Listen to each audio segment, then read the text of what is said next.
Boston, before Jaylen Brown put the finishing touches on a near-perfect night. Kyrie Irving had some fast-break fun with Al Horford and the Boston Celtics ran away from the Sacramento Kings. There was a stretch where the Celtics looked like they might find trouble. They were sloppy during the first quarter and fell behind early in the second. They were letting the Kings, who ranked 29th in offense, repeatedly unearth clean looks. After 5 straight wins, the Celtics looked like they might stagger through a clunker. Instead, they followed their second unit's lead, regained their sharpness, and blasted Sacramento 113-86 to push their winning streak to 6. Without many established players, the Celtics bench has been strong so far. In fact, every player on the roster but one, Abdel Nader, currently owns a positive net rating. The team knew what it would receive from Marcus Smart, but Terry Rozier, who struggled at times last season before emerging in the playoffs, has been a regular bright spot. Shane Larkin toppled the Philadelphia 76ers with a mighty fourth quarter. Daniel Theis has been a rim-running, high-rebounding source of energy, and Ojeleye has shown off enough defensive chops for Stevens to buzz about the SMU product's potential at that end of the floor. The latter two players, both rookies, have done enough to compete for minutes when veteran Marcus Morris returns from an injured knee. The rotation could get a little crowded, but that's a good problem for Stevens to have, especially considering the amount of youth on his roster. Though it's still early, the Celtics appear to have done well to sign Theis to a 2-year minimum deal and draft Ojeleye in the second round. If nothing else, they will always provide defense and energy. If neither of those guys had panned out, Boston's bench could be mighty thin given the team's injuries. Instead, even after losing Morris and Gordon Hayward, the second unit has held up early. A lot has been made, rightfully so, of the jobs Jaylen Brown and Jason Tatum have done with the first unit.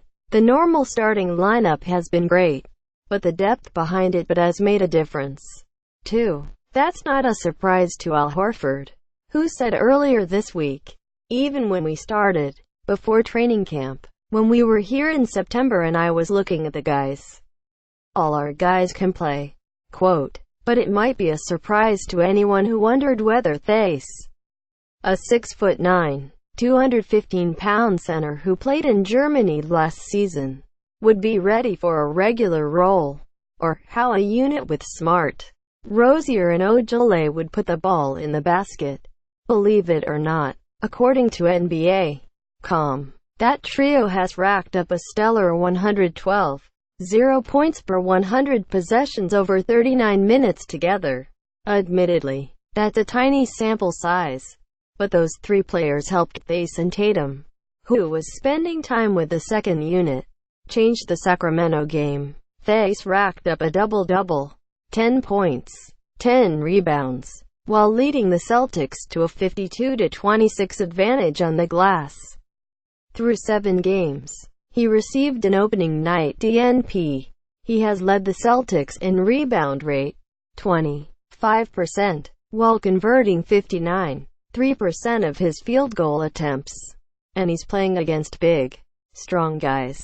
Obviously, when you talk about Kostas, Koufos, and obviously Willie Cauley-Stein or Zach Randolph, the guys that can go above the rim and get balls, Stevens said, or guys that have been good rebounders for a long time. And you know, he just has a good motor to him. He's always in good position, never quits on plays. He's got good balance as we can see.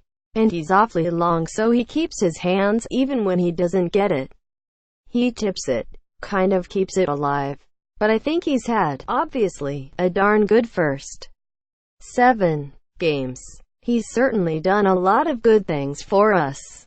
Quote, surprisingly, the game-shifting run Wednesday night started with an errant three-pointer.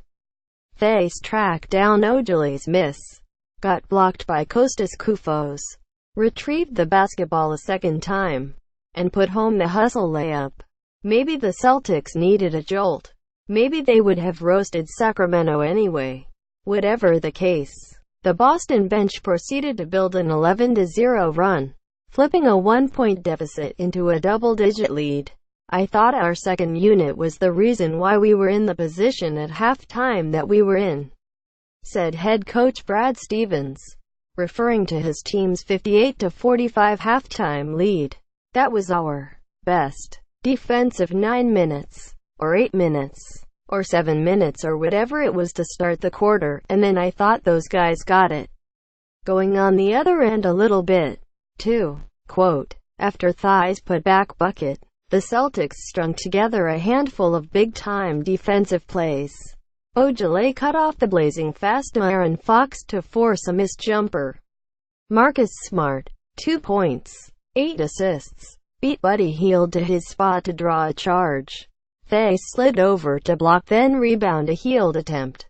Once the stops began flowing, Boston earned separation at the other end. Smart spread the ball around. Theis flew into the air for a loud finish.